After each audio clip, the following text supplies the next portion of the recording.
नमस्कार सभी को, मैं doctor Neha, practising doctor at Bharat homeopathy.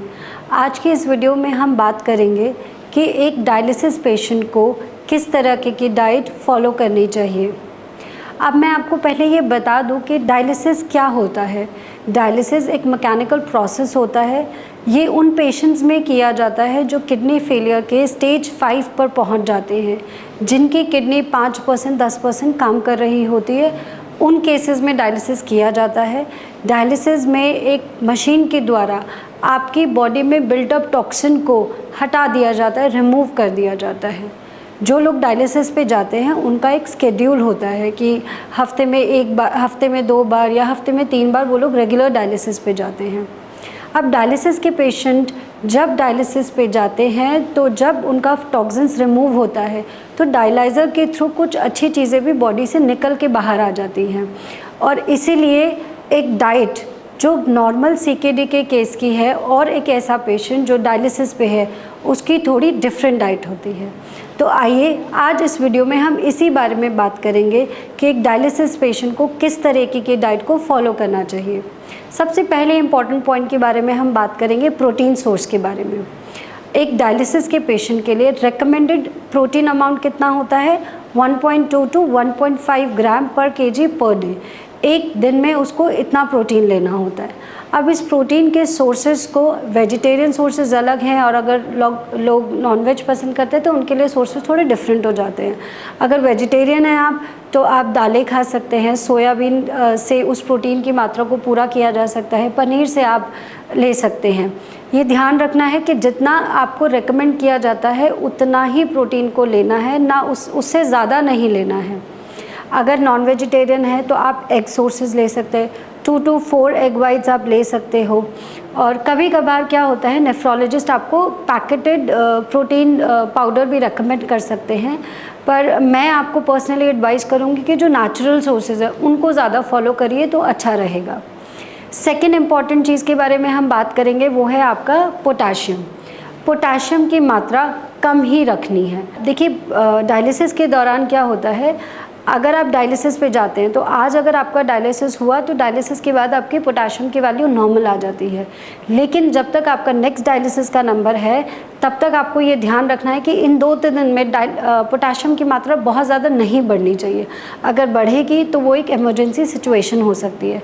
तो आपको जितने भी प्रोटीन सोर्सेज होते हैं, हाई प्रोटीन सोर्सेज, उनको नहीं लेना है। जैसे ऐसे हरी पत्तेदार सब्जियां या ऐसी वेजिटेबल जो ज़मीन के नीचे उगती हैं, जैसे आलू है, गाजर होता है, मूली होता है, ये सब आपको नहीं लेना है। अब फ्रूट्स की अगर हम बात करें तो ऐसे फ्रूट्स जो विटामिन सी रिच होते हैं, खट्टे फ्रूट्स जो होते हैं, या जैसे सीजनल फ्रूट्स गर्मियों में स्पेशली आम और वाटरमेलन, इन दोनों में भी पोटाशियम की मात्रा बहुत ज़्यादा होती है। बनाना में भी पोटाशियम की मात्रा बहुत ज़्यादा होती है। तो ये सारे खट्टे फ्रूट्स प्लस ये सारे फ्रूट्स जो मैंने अभी स्पेशली मेंशन किए, ये आपको नहीं लेने हैं। थर्ड इम्पॉर्टेंट पॉइंट की अगर हम बात करें तो हमें सोडियम के बारे में बात करनी है। सोडियम डायलिसिस के पेशेंट को बहुत ही लिमिटेड अमाउंट में लेना है। अगर आप नमक लेते हैं तो ये ध्यान रखना है कि पैकेटेड वाइट सॉल्ट या टेबल सॉल्ट नहीं लेना है। आप सेंधा नमक, जिसे हम हिमालयन सॉल्ट या पिंक सॉल्ट भी बोलते हैं, वो ले सकते हैं, वो भी पिंच ऑफ सॉल्ट। अगर आप सोडियम ज़्यादा लेने से क्या प्रॉब्लम होती है कि सोडियम के द्वारा बॉडी में वाटर रिटेंशन बढ़ने लगता है, तो हाइपरवॉलीमिया यानी एक डायलिसिस से दूसरे डायलिसिस के बीच का जो ड्यूरेशन है उसमें आपकी बॉडी में ज़्यादा वाटर रिटेंशन यानी ज़्यादा वेट गेन होने लगता है, ज़्यादा सूजन आ सकती है। इसलिए आपको सोडियम की मात्रा कम ही रखनी है। फोर्थ इंपॉर्टेंट पॉइंट के बारे में अगर हम बात करें तो हम बात करेंगे वाटर सोर्सेज के बारे में, पानी। अब पानी में एक इम्पॉर्टेंट चीज़ ये है कि जितना आपका यूरिन आउटपुट आता है उतना ही आपको वाटर इनटेक रखना है। अगर कोई इस तरीके का पेशेंट है कि उनका यूरिन आउटपुट बिल्कुल भी नहीं है या 1 to 2 ड्रॉप्स ही है, तो ऐसे पेशेंट्स को वाटर अमाउंट जो है 700 ml तक ही रखना है। इससे ज़्यादा पानी नहीं पीना है, क्योंकि पानी ज़्यादा पिएंगे, पेशाब हो नहीं रहा है तो क्या होगा, सारा पानी अंदर ही इकट्ठा होने लगेगा। अगर आप पूरे दिन भर में 2 से 3 बार पेशाब करने चले जाते हैं तो आपका वाटर इनटेक 1 लीटर के नीचे ही होना चाहिए। एनी विच वेज आपका वाटर इनटेक 1 लीटर से ऊपर नहीं जाना चाहिए। अगर हम वाटर इनटेक की बात करें तो ये याद रखना है कि नॉर्मल वाटर और जो दूसरे वाटर सोर्सेज सोर्सेज होते हैं, जैसे पेशेंट ने सूप लिया या लिक्विड डाल ली, वो सब अलग अलग नहीं होता है। वाटर इनटेक में हम जितना भी आप लिक्विड पूरे दिन भर में लेते हैं, हम सारी चीज़ों को काउंट कर कर ही आपको वाटर इनटेक के लिमिट के बारे में बताते हैं।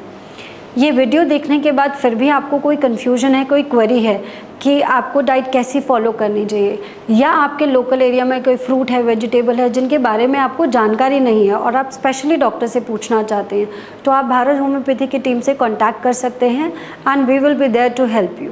Thank you very much.